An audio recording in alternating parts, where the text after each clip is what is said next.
اللهم صل على سيدنا ومولانا محمد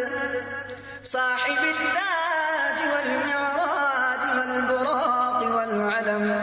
دافع البلاء والوباء والقحط والمرض والألم اسمه مكتوب مرفوع مشفوع منقوش في اللوح والقلم سيد العرب والعجم جسمه مقدس معطر مطهر منبر في البيت والحرم شمس الضحى بدر الدجى صدر العلا نور الهدى كهف الورى مصباح الظلم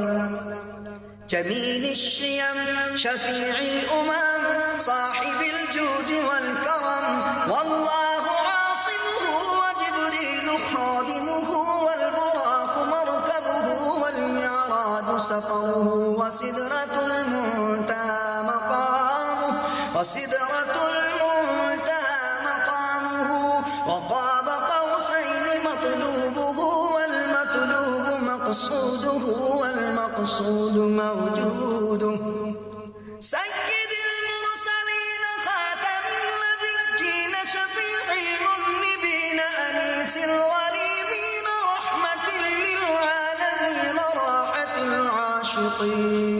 راحة العاشقين مراد المشتاقين شمس العارفين سراج السالكين مصباح المقربين محب الفقراء والغرباء واليتامى والمساكين سيد الثقلين نبي الحرمين إمام القبلتين وسيلتنا في الدارين صاحب قاب قوسين محبوب رب المشرقين ورب المغربين جد الحسن والحسين مولانا